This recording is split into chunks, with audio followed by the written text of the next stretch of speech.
¿no? ¿Ok? Entonces, nuestra primera parte, bueno, aquí es un resumen de cómo se calcula el estado de resultado, como habíamos comentado, ingresos netos, ¿no? Menos costos operacionales totales, netos también, aquí está el costo variable más el costo fijo, menos los impuestos indirectos, efectivamente pagado, el IT, tenemos un resultado antes del IUE, o resultado imponible. Le aplicamos el IUE y tenemos el resultado neto. Nuestros estados de resultados, otro ejemplo, y nos adentramos a ver un nuevo capítulo. Este es otro capítulo que para su debido momento en la asignación de trabajo, repito, le va a corresponder a un grupo y todo lo anterior le va a corresponder a otro grupo. Vamos a ver la evaluación del proyecto.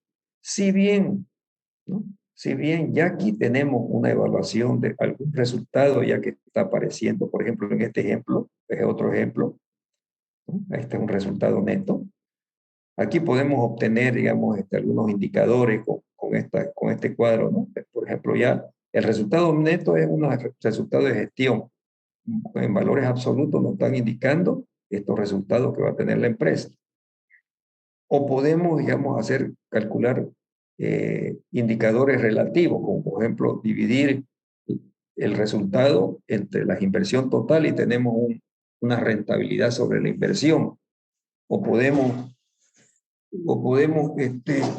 eh, comparar, digamos, el resultado con las ventas.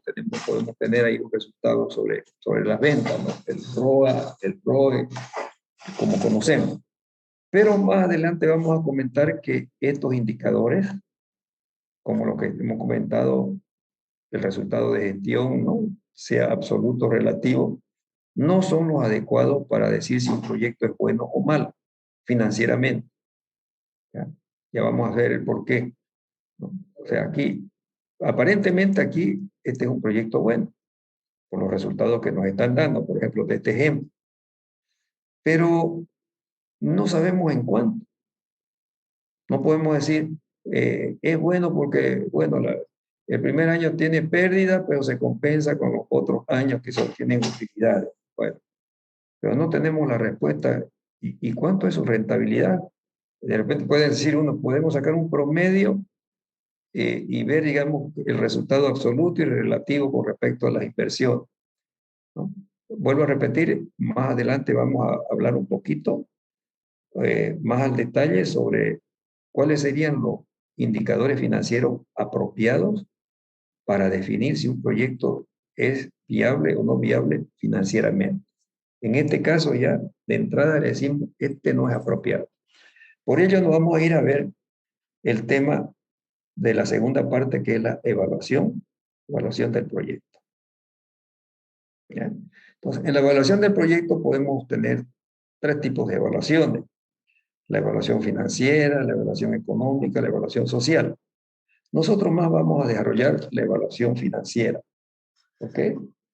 Porque la evaluación social, más que todo, o económica, se lo hace desde el punto de vista eh, del impacto que pueda tener el proyecto en la economía, en la sociedad, ¿no? En cambio, en la evaluación financiera está más direccionado a los proyectos que llamamos proyectos de tipo privado, que su objetivo es el lucro. ¿Se acuerdan el primer capítulo? En cambio, estos dos, evaluación económica y evaluación social, se los aplica para los proyectos que tienen, digamos, la naturaleza de ser proyectos públicos, o sea, sin fines de lucro, donde lo único que hay que hacer es calcular cuál podría ser el aporte económico, vamos, o social que ese proyecto está dando. Y ese aporte, digamos, ese beneficio, digamos, económico-social, se lo pueden medir, digamos, con indicadores que uno lo determina en lo que es el diagnóstico de situación. ¿Se recuerdan ustedes en el primer capítulo, ¿no? ¿Cuál es la diferencia que podíamos notar en un proyecto público y privado? En un proyecto privado hay un estudio de mercado. Se analiza la proyección de demanda, oferta, ¿no? Se determina una estrategia comercial. Y en cambio, en un proyecto tipo público sin fines de lucro, no se hace un estudio de mercado, lo que se hace es un diagnóstico de la situación, ¿no? Para ver en qué situación se está arrancando, y si viniera el nuevo proyecto, si viniera el proyecto, ¿qué puede modificar de esa situación? Si se recuerdan, vuelvo a repetir, dimos algún ejemplo, como decir, digamos, por ejemplo, proyecto dirigido a mejorar las condiciones de vida de una comunidad rural, ¿no? El diagnóstico de situación demostró que esa comunidad rural está con, con indicadores bastante, digamos, lamentables, paupérrimos, como quisiéramos llamarlo, ¿no? Ingreso cero de la familia, muchas enfermedades, analfabetismo total, etcétera, etcétera. Y ese es el diagnóstico. Entonces, el proyecto lo que pretende es modificar ese estado de situación, ¿no? Al cabo de 4 o 5 años con el proyecto, mejorar, digamos, los ingresos de las personas, erradicar las enfermedades y el analfabetismo. Entonces, en el diagnóstico de situación se fijan ciertos parámetros, que esos son los objetivos del estudio, del proyecto, digamos, con la naturaleza del proyecto público. ¿Okay? De esa manera, digamos, se le evalúa fundamentalmente. O sea, que quiere decir que en la parte de evaluación del proyecto, de un proyecto público, esos son los parámetros que hay que mostrar, qué es lo que se pretende alcanzar. Además, digamos, eh, se puede mostrar, digamos, qué empleo ha generado, ¿no? Y qué otros aportes pudiera haber tenido el proyecto para la sociedad o para la economía. Bien, nosotros nos vamos a abocar fundamentalmente a lo que es la evaluación financiera, ¿no? Esa es la evaluación financiera. La evaluación financiera identifica los flujos de caja desde el punto de vista de un inversionista privado, ¿no? El proyecto es evaluado desde la perspectiva de generar rentabilidad financiera. Y se suelen hacer dos tipos de evaluaciones financieras. Uno, considerando que el proyecto tiene un financiamiento externo, como el que hemos visto, como hemos desarrollado, ¿no? Hay una estructura de que hay un financiamiento, ¿no? Bancario, o no hay un financiamiento bancario. Entonces, uno es desde el punto de vista sin financiamiento y el otro desde el punto de vista considerando el financiamiento. ¿Qué quiere decir eso? Que eh, se elaboran estados, digamos, financieros de aquí en adelante. Por ejemplo, aquí estamos tomando en cuenta que este proyecto tiene, ¿no?, un financiamiento externo. ¿Por qué? Porque aquí estamos viendo que hay los intereses de por medio. ¿Sí? Los intereses. Para este ejemplo. Y la otra situación es elaborar también un estado de resultado donde el proyecto no tiene un financiamiento externo, o sea, no hay intereses, no hay ese apoyo, digamos, de un préstamo, ¿no? Por consiguiente, no hay las obligaciones de repagarlo. Vamos a explicar también posteriormente el porqué de ello. En este momento todavía no, porque para no complicarlo, pero tomemos en cuenta nuevamente que para elaborar, como nos dice esta lámina de acá, para elaborar un flujo de caja de un proyecto, digamos, que estamos evaluándolo financieramente, podemos elaborar, digamos, flujo de caja tomando en cuenta el financiamiento externo o podemos elaborar el flujo de caja sin considerar un financiamiento externo. Después lo vamos a explicar el por qué. Entonces, esa es la evaluación financiera que vamos a ver. Para ello, necesitamos elaborar un flujo de caja, ¿no? Este estado de resultado es una base para elaborar un flujo de caja. ¿Por qué? Porque un flujo de caja es el ingreso, es el registro de los ingresos y egresos en efectivos ejecutados por el proyecto en su momento, ¿no? Ese es el flujo de caja, ¿no? Entonces, el registro sistemático de los ingresos y egresos en efectivo que va a tener el proyecto en su momento, ¿no? ¿Ok? Entonces, si queremos elaborar un flujo de caja, bueno, aquí tenemos ingresos, egresos operativos, en su momento, ¿verdad? Y lo único que nos queda es completar lo que le falta para que sea un flujo de caja, ¿no? ¿Qué quiere decir completar un flujo de caja? Un flujo de caja considera todos los periodos o años que están evaluándose el proyecto. Por ejemplo, en este estado de resultados solamente está mostrándonos el periodo operativo, pero un proyecto tiene también una presupuestación de todo lo que es el periodo preoperativo, el año 0, el año -1, donde se dan las inversiones, ¿verdad? Y aquí hay otros aspectos. En este estado hay algunos ítems que no están presentes y que son flujos de caja. Por ejemplo, la amortización, ¿no? La amortización del crédito. Acá solamente tenemos el costo del crédito, que son los intereses. ¿Y dónde está la amortización? Es un flujo. No está registrado, digamos, el mismo crédito que nos está financiando el proyecto. Es un flujo de ingresos, ¿no? ¿Verdad?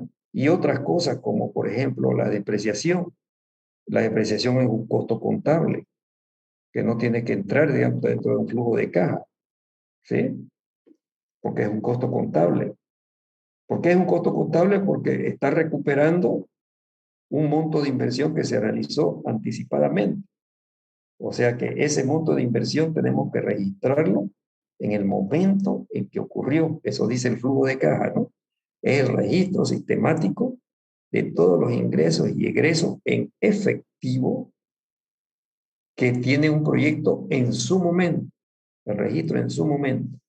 ¿Ok? Entonces esa es la gran diferencia con la parte contable. Bien, vamos a seguir hablando sobre los flujos de caja. Entonces necesitamos un flujo de caja, ¿no? Para poder hacer nuestras evaluaciones. Lo primero que tenemos, permítanme, me estoy pasando la evaluación financiera. El flujo de fondos financieros. Aquí tenemos los componentes de un flujo de fondos.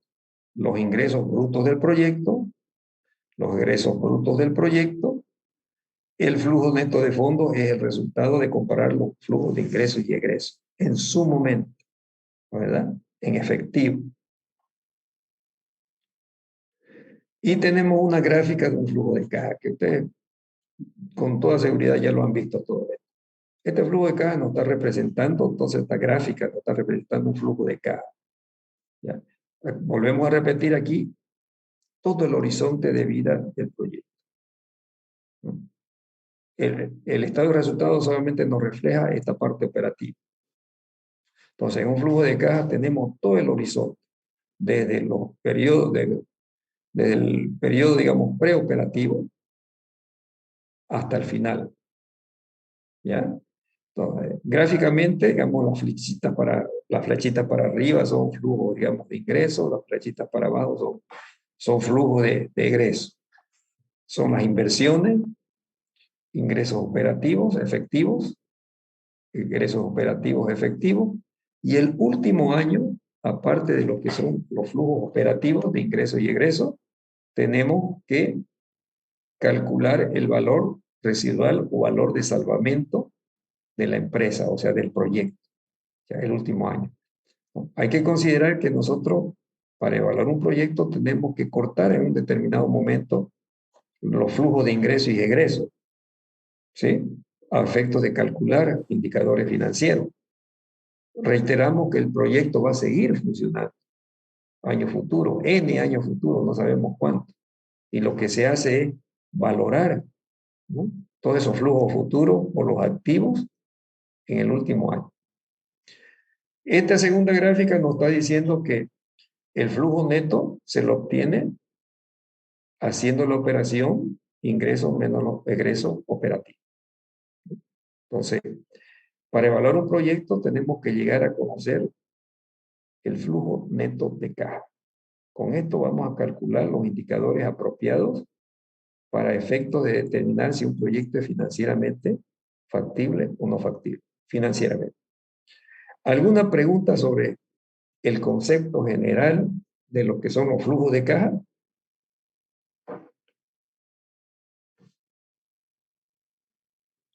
No, Lisa.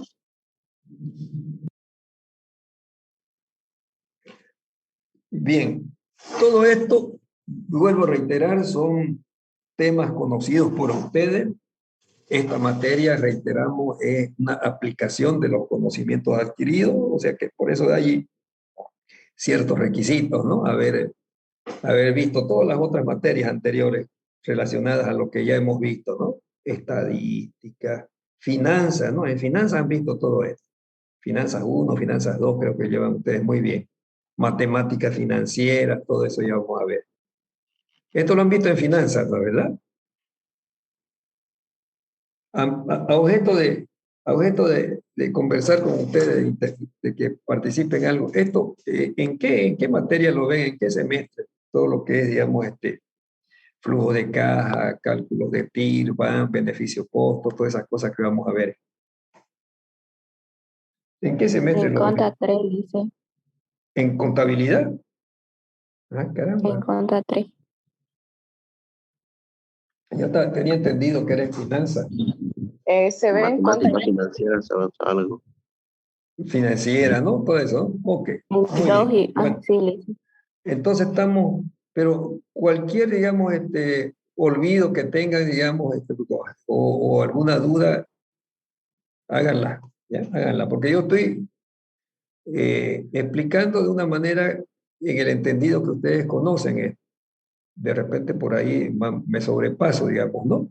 O de repente me equivoco, digamos, o alguna ¿no? Ustedes ahí me hacen la aclaración. Bien. Recuerden en este momento que para evaluar un proyecto hay indicadores financieros apropiados, ¿ya? Como son el TIR, BAM, beneficio-costo. Y por eso precisamos el flujo de caja. Vamos a saltar un momento, digamos, esta explicación para hablar sobre los indicadores financieros y por qué estamos tras de los flujos de caja. Voy a dejar de compartir esto y compartir otro material que tengo. Un momentito. Indicadores financieros. ¿Están viendo la planilla Excel? Sí, dice. Ay, caramba. Ok, está bien. Punterito láser. Bueno, vamos a hablar sobre los indicadores financieros que ya hemos estado comentando, ¿no? Hay dos tipos de indicadores financieros. IF es indicador financiero, ¿no? Hay indicadores financieros que no toman en cuenta el valor de dinero en el tiempo.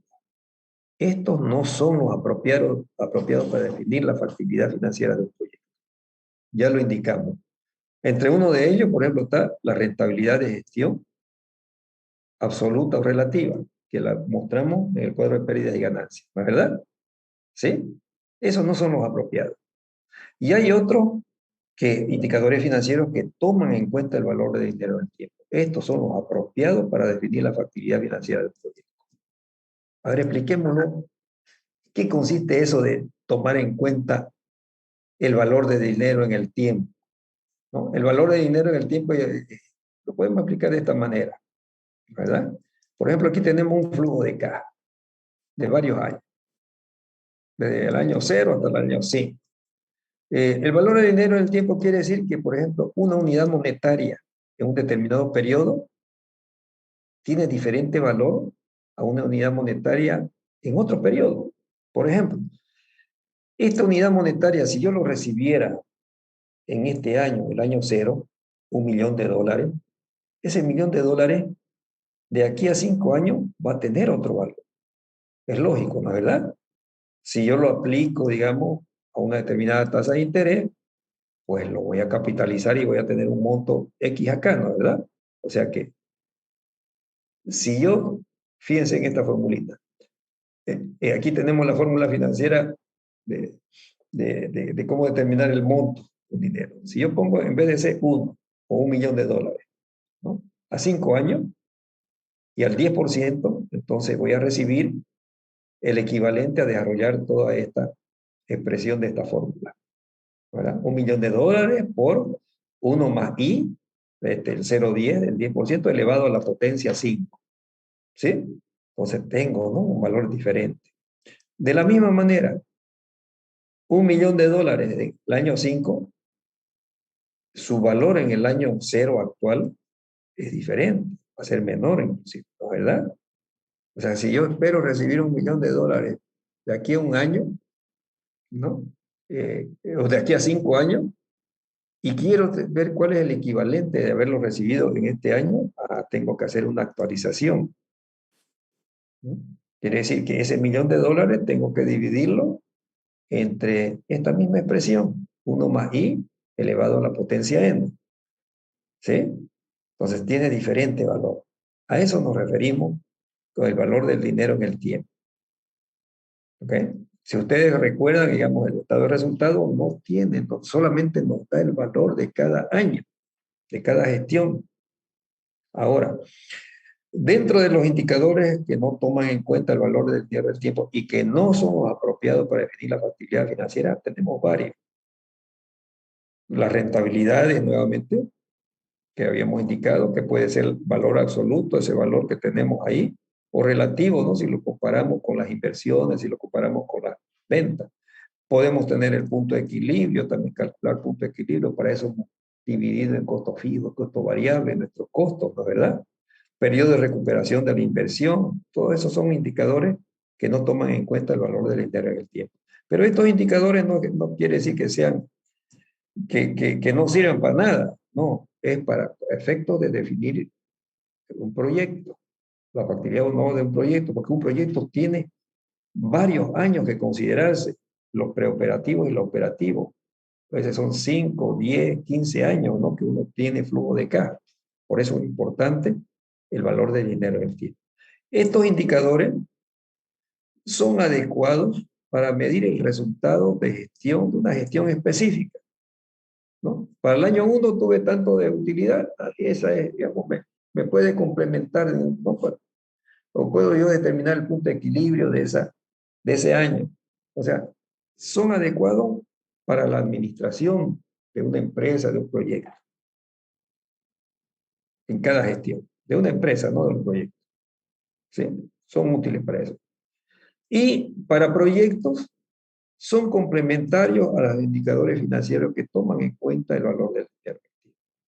O sea que podemos, nosotros, ¿cuáles son los adecuados? El TIR, van beneficio costo, que toman en cuenta el valor del dinero en el tiempo. Y esto se lo utiliza como un complemento para tener una mejor visión, digamos, del resultado financiero de una empresa. Por ejemplo, el periodo de recuperación de la inversión. ¿Cómo lo calculamos? Es el periodo en el cual se recupera la inversión inicial. ¿En cuántos años? ¿En cuánto tiempo? ¿No? Por ejemplo, lo calculamos muy fácilmente. Tiene muy fácil cálculo, ¿no? Y también muy fácil, digamos, interpretación. Por ejemplo, tenemos 3 proyectos, A, B, C. Los 3 proyectos tienen la misma inversión. ¿Ya? El proyecto A recupera esta inversión, este es su flujo de caja. 0, 0, 100, 0, 0. La pregunta, ¿en cuántos años el proyecto A recupera su inversión? ¿En cuántos años? Un 3. 3 años, ¿no? Sencillito de determinar, ¿no? Y aparte el ejemplo está determinado, ¿no?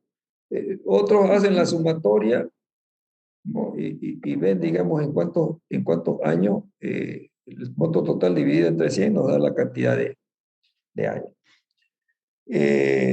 Aquí lo determinamos. El proyecto B, este es su flujo de caja. ¿En cuántos años recupera la inversión? 3 años. ¿Cuánto? Le falta 3 años, ¿no? en 3 años. ¿Sí? 25 más 25, 50, 50 más 50, 100. 3 años. El proyecto C, ¿en cuántos años recupera la inversión? 5 años. 3 años. 3 años. 25 más 25, 50. 50 más 50, 100. 3 años. ¿Sí? O sea que los 3 proyectos recuperan la inversión en 3 años. Ahora, si yo quiero ver cuál de estos proyectos es mejor en términos de periodo de recuperación de la inversión, los tres son iguales. ¿Sí? Los tres son iguales. ¿Sí? Pero si lo veo ya un poquito más al detalle, digo, este no había tenido ningún flujo acá, todo lo recibe el año 3. Este otro, el B es mejor que el A porque ya tenemos flujo desde el primer año, ¿no? Y el C está igual que el B en este momento, pero además había tenido flujo el año 4, el año 5. Entonces, es un ejemplo típico, por ejemplo, de que no me permite determinar financieramente la factibilidad del proyecto utilizando este tipo de indicador. ¿Ok? ¿Por qué? Porque no toma en cuenta el valor del dinero, el tiempo, solamente toma en cuenta el periodo. Para mí los tres son iguales porque son en 3 años, tomando en cuenta el criterio, si yo quiero apoyarme, el criterio del periodo de recuperación de la inversión, de ese indicador. Pero fíjense, ustedes no han tomado en cuenta el valor del dinero en el tiempo, ni los flujos en el tiempo. Además, en este indicador, periodo de recuperación de la inversión, no se toma en cuenta los flujos futuros. Por ejemplo, este proyecto tiene flujos futuros. ¿Sí? Ese es un ejemplo, digamos, típico para mostrar que estos indicadores que no toman en cuenta el valor del dinero en el tiempo no son los apropiados, repetimos, para definir si un proyecto es financieramente viable o no viable. Este último indicador es muy utilizado por la banca, o sea, por el financiador, porque ellos miden la recuperación ven la recuperación como una manera de medir el riesgo que pueda tener el proyecto. ¿Qué quiere decir? Mientras más rápido recuperen la inversión, el proyecto lo consideran menos riesgoso. ¿Por qué? Porque todos estos valores, ¿ya?, que nos da el flujo, todos nuestros flujos que hemos mostrado, nuestros cálculos que hemos mostrado, son elaborados en base a supuestos. O sea que esos valores, esos números de los resultados, de los costos, de los ingresos y todo, son valores probabilísticos. ¿Qué quiere decir valor probabilístico? Que pueden ocurrir como no pueden ocurrir también, ¿no? ¿Por qué? Porque la base que se ha venido desarrollando son puros supuestos. El estudio de mercado me ha supuesto que estas son las proyecciones, ¿verdad? En la parte financiera, en la parte de ingeniería, he elaborado un programa de producción en base a supuestos del mercado, ¿sí? Entonces, la base de cálculo de todos estos valores que hemos estado mostrando, de proyección de ingresos, de egresos, resultados, son valores probabilísticos. Y para minimizar el riesgo de que ocurra o no ocurra, el financiador, disculpen, está por írseme la corriente, un momentito, no la corriente, sino la batería. Ya. El financiador, pues, opta por minimizar el riesgo en el sentido de que mientras más rápido sea la recuperación de la inversión, menos riesgoso va a ser el proyecto. A ellos les interesa más que todo recuperar la inversión para ver, digamos, la rapidez, digamos, que pueda tener o la, la fundamentación, digamos, lo sólido que pueda tener un proyecto para devolver el crédito a ellos. A eso les interesa. Bien, bueno, no nos perdamos con esos comentarios, que hay muchos comentarios de cada uno de los indicadores. Bueno, el tema es de que los indicadores que no toman en cuenta el valor del dinero en el tiempo, como estos que tenemos acá, no son los apropiados para definir si un proyecto es viable o no es viable financieramente. Se lo utiliza para la parte, digamos, administración o seguimiento de una empresa en cada gestión. Y se lo utiliza también como complemento a los indicadores apropiados que toman en cuenta el valor del dinero. ¿Y cuáles son indicadores financieros que toman en cuenta el valor de dinero en el tiempo. El valor actual neto, o VAN, la tasa interna de retorno, o TIR, y la relación beneficio-costo. Esos son. Entonces, lo que nosotros estamos haciendo, elaborando un flujo de caja, es para calcular estos indicadores, ya que estos otros no nos sirven, ¿ya? No nos sirven, ¿no? Entonces, la evaluación de un proyecto, lo que estamos presentando, evaluación de proyecto financiero, vamos a partir desde la elaboración de un flujo de caja que nos permita calcular estos indicadores. ¿Ok? ¿Está comprendido entonces por qué estamos elaborando un flujo de caja? ¿Está, no? Sí. ¿Alguna pregunta? ¿Alguna pregunta? Ustedes van a ver algunos de los proyectos que tienen que han calculado varios de estos indicadores, ¿no? Pero eso es para aplicación académica nomás, ¿no? Es para ver que algunas cosas, digamos, interesantes de un proyecto. Pero donde deben abocarse, ver si el proyecto es factible o no es factible financieramente en su cálculo de alguno de estos indicadores, que es lo que vamos a ver al detalle. Bien, ¿está comprendido? ¿Está comprendido el comentario Sí. que... Sí, ¿no? Ya. Volvemos otra vez a donde nos quedamos.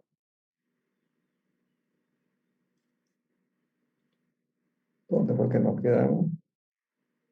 En los flujos de caja, ¿no?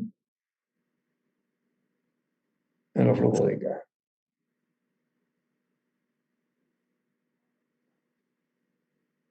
Bueno, entonces, para ello tenemos que construir los flujos de caja. Ya habíamos indicado con los flujos de caja, es el registro sistemático de los ingresos y egresos en efectivo que va a tener en su momento, ¿no? En el momento que ocurre, que va a tener el proyecto. Entonces, el flujo de caja, vamos a repasar estos apuntes que tenemos. El flujo de fondos o de caja, que es lo mismo, presenta sistemáticamente los egresos e ingresos en efectivo registrados periodo a periodo. Aquí está. Me gusta esto. Pueden copiarlo, ¿no? Esta definición del flujo de caja. Presenta sistemáticamente los egresos e ingresos efectivos registrados periodo a periodo. Y tiene 4 elementos básicos. Tiene 2 flujos de egresos, que son los flujos de inversión y los flujos y costos de operación. ¿Sí? Y 2 flujos, permítanme, voy a hacer uso del punterito láser. 2 flujos de ingresos, costos de inversión, costos de operación.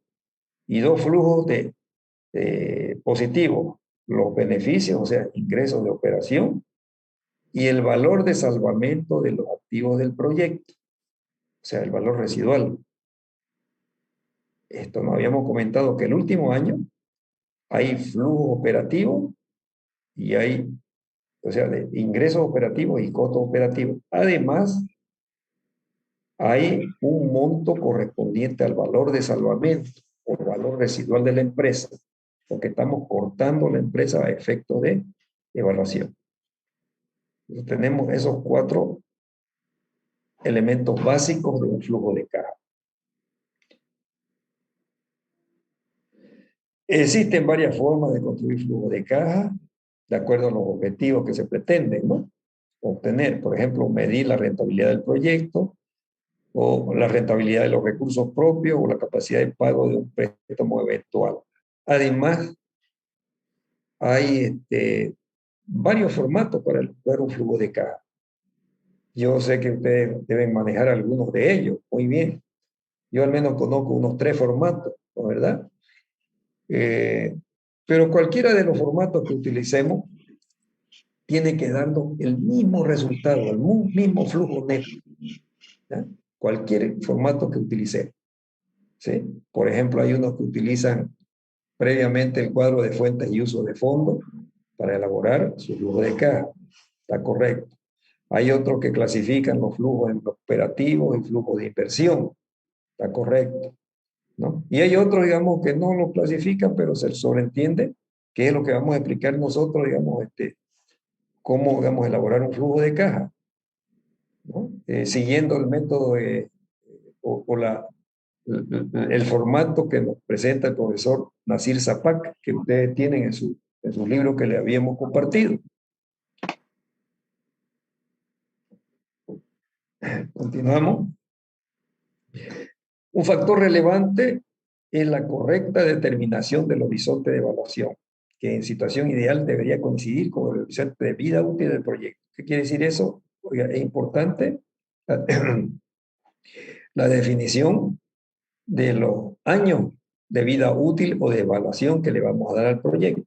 Aquí habíamos hablado ya algo al respecto anteriormente. Por ejemplo, para proyectos industriales, cada proyecto tiene sus características propias, ¿no?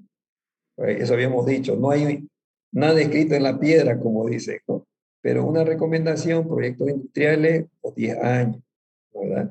Proyectos tipo agropecuario, agrícolas, pecuario, como quisiéramos llamarlo, al detalle, unos 5 años. Comercial, entre 3 a 5 años. Infraestructura, unos 15 años. Cultivos perennes, unos 15 años. Lo habíamos dado, ¿no? A eso se refiere esto que indica acá. Un factor relevante es la correcta determinación del horizonte de evaluación que vamos a dar al proyecto. Y tenemos el flujo de caja, se estructura en varias columnas que representan el momento en que ocurren los ingresos y egresos efectivos del proyecto.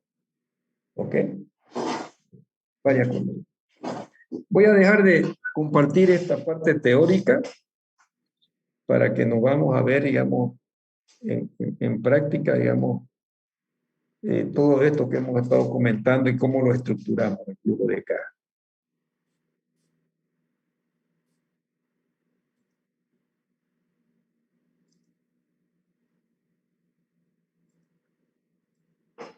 Volvemos otra vez a nuestra planilla financiera. Se la está viendo, ¿no? Lo que estoy compartiendo. Están viendo, ¿no? Por favor, me Sí, indican Lisa. que ya. Tenemos aquí el cuadro de pérdidas y ganancias. Ahí nos habíamos quedado. Bueno, ahora, ¿cómo elaboramos el flujo de caja? Ya sabemos, digamos, hemos hecho un repaso teórico de qué es y cómo debemos elaborar. Bueno, aquí tenemos un flujo de caja referido a este ejercicio que hemos estado desarrollando. Se estructura, dice, con varias columnas que me están representando, en este caso, todo el horizonte de evaluación del proyecto. Fíjense, el estado de resultados solamente tiene la parte operativa, en cambio el flujo de caja tiene la preoperativa. En este caso es un solo año, pero si hubieran más años preoperativos hay que incluir. ¿Okay? Bien, un flujo de caja, volvamos a repasar, es el registro de los ingresos y egresos en efectivo que va a tener un proyecto, ¿no? En el momento que se ejecuta. Eso es, ¿no? Entonces, para elaborar un flujo de caja y que no sea tan ampuloso, que no sea tan ampuloso como este de aquí, ¿no? Bien, este es el arranque, ¿no? Son todos los ingresos y todos los egresos, ¿no? Para no estar repitiendo eso, partimos del resultado neto. Partimos de ahí. ¿Ya?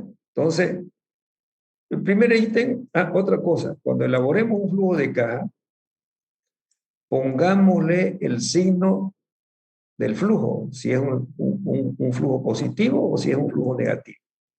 ¿Ya? Pongámosle para que no tengamos complicaciones posteriores cuando hagamos la diferencia de los flujos positivos y flujos negativos, ¿no? Porque es una suma algebraica.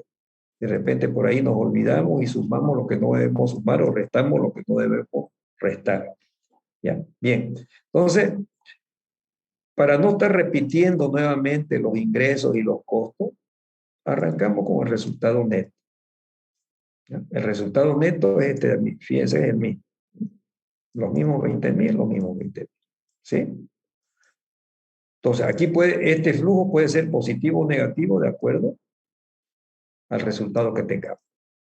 Luego, hacemos una corrección a este resultado, porque dentro de este resultado están las depreciaciones. Y habíamos dicho que la depreciación es un costo contable. Por consiguiente, no es un flujo de caja, es un costo contable. ¿Ya? Está recuperando una inversión que hicimos anticipadamente. Entonces, como aquí está restando, porque ingreso menos costo da este resultado, lo que tenemos que hacer es una corrección. Corrección quiere decir que sumamos este mismo monto lo sumamos. ¿Ok? Y ya vamos a tener, en vez de haber utilizado o repetido todos estos ítems, ya vamos a tener en 2 columnas el resumen de todos los ingresos y egresos netos en efectivos operativos. Bien. ¿Alguna pregunta sobre estas 2 primeras líneas? ¿Alguna pregunta?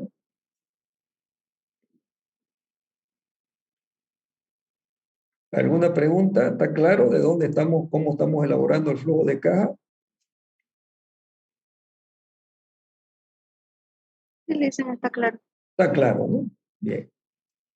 Luego vemos qué ocurre con las inversiones. Entonces tenemos las inversiones, los 3 ítems de inversión. Tenemos estas inversiones. Inversión fija o tangible. En el año 0, 119.700. Inversión fija, 119.700. Inversión diferida, 8.663. 8.600. Son flujos negativos, salida de dinero. ¿Sí? Salida de dinero. El capital de operaciones. Si bien aquí está resumido, no es un resumen, el capital de operaciones habíamos considerado que está lo estamos, digamos, utilizando comienza en el primer año operativo, ¿no? Por eso lo registramos en el año 1. ¿Ya? Comienza en el año operativo. Aquí al inicio uno comienza a hacer el estocamiento de materias primas y todo eso. ¿Ok? Son los 13.330. Es este monto de aquí, que es un flujo negativo. Y el incremento de capital de operaciones. Si hubiera un aumento de producción, entonces se necesita más capital de operaciones y aquí tendría que colocarse los incrementos, flujos negativos. ¿Ok? Bien. ¿Alguna pregunta, alguna duda sobre los ítems de inversiones?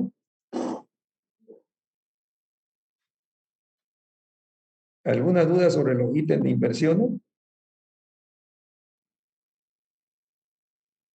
Por favor, yo quiero avanzar y quiero tener la seguridad que está comprendido.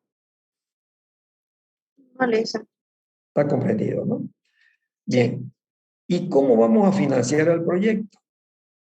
Este proyecto se va a financiar 50.000 por un lado y 5.000 por el otro, para capital de operaciones. ¿Sí? Entonces, en el flujo tenemos 50.000 para financiar el capital fijo, ¿sí? El capital fijo, 50.000 para el capital fijo y 5.000 para el capital de operación. 50.000 capital fijo, 5.000 capital de operación. Flujo positivo, porque es ingreso de dinero al proyecto. Estos $55.000 de crédito tienen que ser devueltos, o sea, la amortización. Y estos son montos, flujos negativos. ¿De dónde sacamos esto? De nuestro cálculo que hemos hecho, ¿no? Nuestro cálculo que hemos hecho en cuanto a lo que es el cumplimiento de las obligaciones financieras, ¿no? O sea, es esto de acá. Esto más esto. ¿Ok? Intereses no ponemos porque los intereses ya están aquí. en el cuadro de pérdidas y ganancias, por consiguiente están en este monto de acá. ¿Okay? ¿Alguna pregunta sobre la amortización? Sobre el financiamiento y su amortización. ¿Alguna pregunta? Le dicen, en las inversiones, porque son salidas de dinero, siempre será negativo. Siempre es negativo. Aquí tienen que ser negativos las inversiones. Todo lo que es negativo. Si nosotros hayamos hecho estos al detalle, todo esto sería negativo. Pero lo hemos sintetizado tomando en cuenta solamente el resultado negativo. Negativo. ¿Ya? Bien, no vamos a... ¿Está claro? Aparte de la pregunta de su compañera. Sí, sí, sí. Ya. Ahora vámonos, saltémonos un poquito el valor residual. Saltémonos el valor residual. Y vámonos al saldo IVA. Habíamos dicho que el IVA no es una cuenta de resultado, no lo tenemos que poner aquí, pero el IVA hay que tomarlo en cuenta en el flujo de caja. ¿Sí? Entonces, aquí ponemos el saldo IVA, que tenemos que hacer un calculito auxiliar, ¿no?, para determinar el saldo IVA. En este caso, por ejemplo, tenemos tres fuentes de crédito IVA. Uno es el crédito IVA de las inversiones, ¿no? Tenemos las inversiones, ¿sí? ¿Se acuerdan? Hemos calculado el IVA de las inversiones, que el IVA de las inversiones son 12.430. Entonces tenemos los 12.430. El crédito IVA de los costos variables y el crédito IVA de los costos fijos. ¿De dónde vienen? Vienen de acá, ¿verdad? Que aquí lo hemos calculado. Crédito, costo variable, crédito IVA, costo fijo, ¿no? 4.602, 793. 4.600, 493. Menos débito IVA por ingresos por venta, ¿no? Ya sabemos de dónde viene. Viene de acá, ¿no? El débito IVA. Entonces tenemos nuestro cuadrito auxiliar para determinar el saldo IVA y este monto es el que tenemos acá. ¿Okay? ¿Alguna pregunta? Es un flujo el IVA, no es un costo. ¿Está claro? Todo claro, Luis. Todo claro. Bien, ahora vámonos al último año. Además de estos otros ítems de flujos, tenemos el valor residual de la empresa. ¿Sí? Y el valor residual de la empresa, aquí me voy a volver a retirar de esta planilla financiera para volver a posicionarnos en la parte teórica que estamos desarrollando. Valor residual. Bueno, método para valoración del valor residual. Valoración de desechos, hasta ahora el valor residual de la empresa. ¿Cómo podemos determinar el valor residual de la empresa? Podemos, para objeto del proyecto, podemos tenemos tres métodos para valoración de las empresas. Aquí, ojo, lo de evaluación de inversión, ¿no? O sea, el valor residual de la empresa o valor de una empresa, en términos generales también, se lo puede realizar desde el punto de vista de los activos o desde el punto de vista de los flujos de caja. La valoración de los activos se lo puede realizar desde dos puntos de vista, utilizando el método contable o utilizando el método comercial. ¿Ya? El método contable es el valor del libro de los activos, o sea, el valor de adquisición menos la depreciación acumulada. Y el método comercial es el valor de mercado más o menos el efecto tributario, digamos, de esa valoración. A efecto del proyecto, se considera el valor residual, así se vendan o no se vendan los activos, en otras palabras, no se presupuesta. Bien, Veamos estos dos primeros métodos. Volvamos a repetirlo. Valorando los activos podemos valorar, digamos, la empresa en función del método contable, que es el valor residual que tenemos de los activos, o a través del método comercial, que es la venta a valor comercial de esos activos. Vámonos con el ejemplo.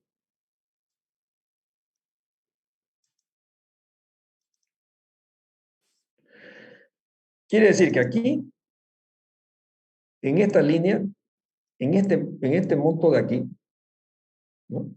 Ahí, tendríamos que poner un valor, que en este caso va a ser positivo, o utilizando el método contable o utilizando el método comercial. ¿En qué consiste? Ambos están tomando en cuenta el valor del libro. Nos vamos al cuadro de depreciaciones y el método contable nos dice, este valor es el contable, que es el valor residual del libro de sus activos. ¿Sí? Sencillo, ¿no? El valor residual contable, o sea, lo que nos queda después de haber hecho los cálculos de la depreciación mejor. ¿Sí?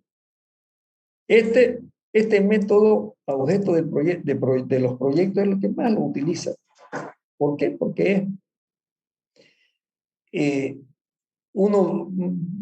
más sencillo, digamos, calcular algo tan fácil que tenemos aquí el valor y ponerlo, pero no es lo apropiado, ¿no? Porque realmente se conoce de que puede haber mucha diferencia entre el valor contable y el valor comercial que pudiéramos dar a estos activos residuales.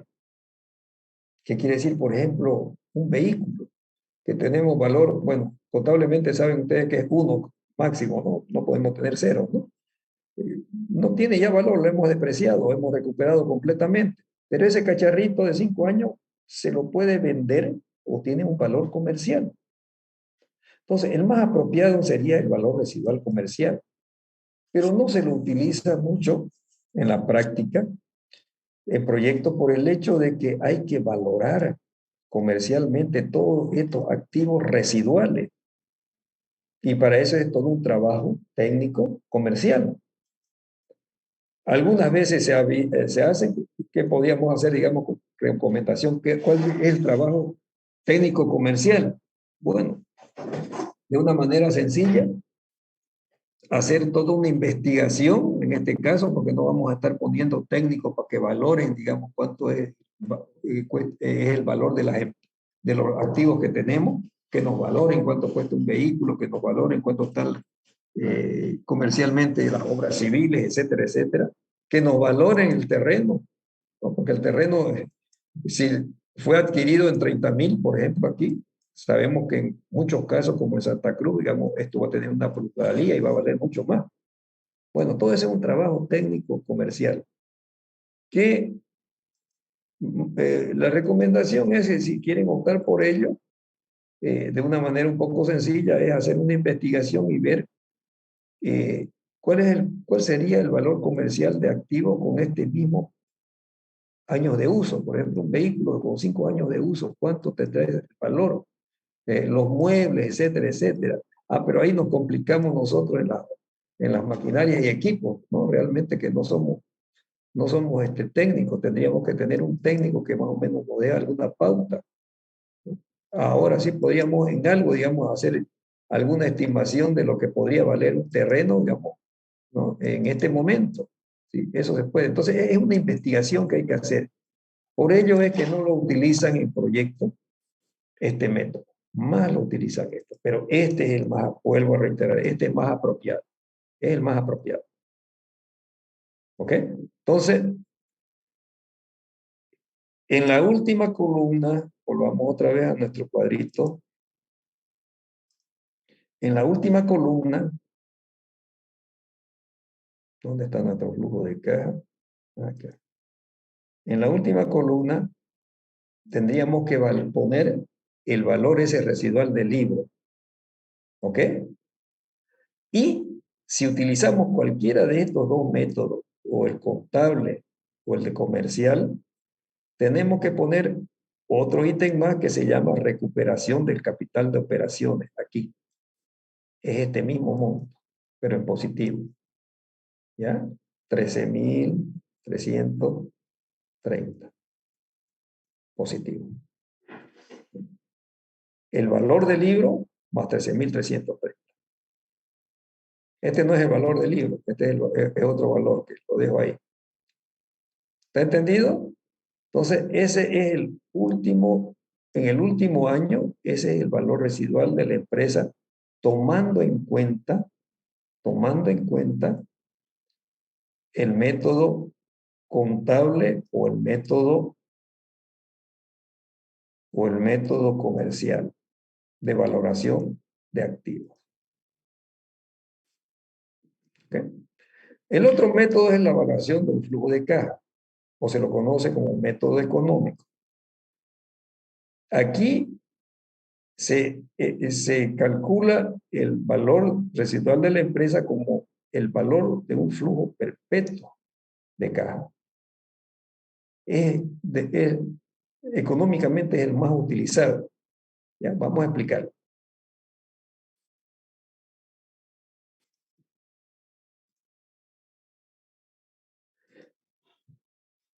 En esta última columna, en este último valor, ¿en qué consiste el método económico? Consiste en que lo siguiente. Hemos cerrado en este año 5, ¿no?, el cálculo de los flujos. Pero este proyecto va a seguir generando un flujo de caja indefinidamente. No sabemos cuántos años más. Las empresas se constituyen por lo general por tiempo indefinido, ¿verdad? Entonces, todo ese flujo futuro hay que valorarlo a un valor actual neto en este último año. ¿Ya? Además, se considera que ese flujo futuro es un flujo, el mismo flujo todos los años, un flujo constante y perpetuo todos los años. ¿Ya? ¿Y cuál es ese valor del flujo? ¿Qué flujo es? Es este del último año. Este y su correspondiente corrección de la depreciación. ¿Ya? O sea que tenemos que sumar estos dos valores. Ese es el flujo perpetuo de caja que va a haber. ¿Ok? Ahora, ¿se recuerdan de matemática financiera? Un flujo perpetuo de caja es una anualidad. O sea, una anualidad es un flujo perpetuo de caja. Es otra cosa, el mismo valor todos los años. ¿Y cómo encontramos el valor actual de una anualidad? Lo encontramos dividiendo el flujo perpetuo, o sea, una anualidad dividida entre la tasa de oportunidad del mercado o tasa mínima atractiva de retorno o costo del capital, como se la conoce, ¿no? Y eso es lo que se hace. Por ejemplo, fíjense aquí. 858 es la suma de 74 más 11, más 11.000, dividido, supongamos el 10% que sea la tasa de oportunidad. Ese es el monto. ¿Ya? Sencillito, ¿no es verdad? Vuelvo a repetir, el flujo de caja perpetuo es la sumatoria de la utilidad del último año más la depreciación. Ese es el flujo. Ese flujo tenemos que conocer el valor actual al año 5. ¿Y cómo hacemos esa actualización de esos valores? Aplicando, digamos, lo que es la actualización de una anualidad, ¿no? La sumatoria, o sea, el flujo de caja del último año, dividido entre la tasa de oportunidad. ¿Alguna pregunta? ¿Alguna pregunta? ¿Alguna pregunta? ¿Está claro cómo obtenemos el método? Es el método más apropiado, inclusive para toma de definiciones, decisiones de compra, venta o valoración de una empresa. Yo no voy a comprar una empresa, por ejemplo, si yo voy a adquirir una empresa, ¿no? No la voy a adquirir de acuerdo a los activos que tenga, de acuerdo, ¿no?, al posicionamiento del mercado en algo, todo eso, ¿no? Voy a decir, voy a hacer mis proyecciones con esta empresa yo puedo tener estos resultados, estos flujos. ¿No? Y en función de ello, todos esos flujos los actualizo, le digo, esta empresa vale tanto. ¿No? Todo eso se hizo, digamos, esos métodos lo han utilizado mucho en nuestro caso, digamos, en el país, en el momento de lo que es la capitalización de las empresas. ¿Se acuerdan de la capitalización de las empresas donde el Estado transfirió, digamos, al sector privado las empresas y él participó también como socio? O sea, ¿cuánto ofertaron estos que compraron estas empresas por Entel, por ferrocarriles, por todas esas empresas grandes públicas? ¿Verdad? Entonces ellos lo que han hecho es decir, una ingeniería financiera de determinar, hacer estudios de mercado, ver las proyecciones de mercado, hacer las estimaciones de los flujos y decir, bueno, todos estos flujos en este momento valen tanto, por consiguiente esta empresa, doy 600 millones de dólares por Entel, o 40 y tantos millones por ferrocarril, ¿sí? No es por los fierros de activos que le están transfiriendo, sino por el flujo que puedan generar. Bien, ¿está entendido el método económico?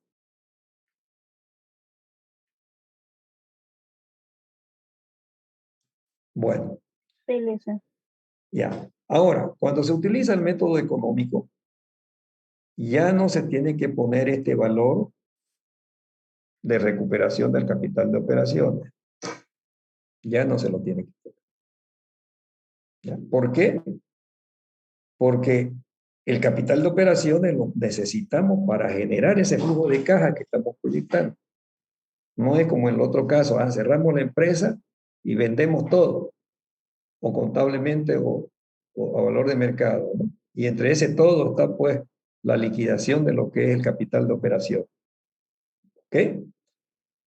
Bien, vamos a finalizar acá y nos hemos detallado, es muy importante, digamos, elaborar correctamente un flujo de caja. ¿Por qué? Porque estos valores del flujo neto de caja, que ya es la sumatoria algebraica, de los flujos positivos y negativos, estos valores son los que se toman en cuenta para meterlos en la formulita del TIR y el BAN, o beneficio-costo.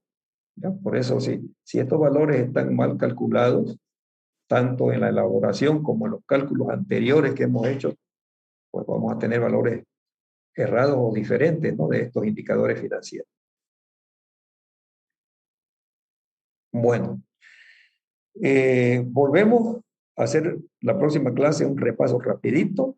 Vamos a partir desde el flujo de caja, de la elaboración del flujo de caja, y vamos a continuar con los cálculos de la TIR, BAN, beneficio-costo. ¿Ok? Nos quedamos aquí porque ya estoy sobre la hora y nos despedimos hasta el próximo viernes. Hasta luego, jóvenes. Hasta luego. Hasta luego, Hasta Licen. luego, Licen. Hasta luego.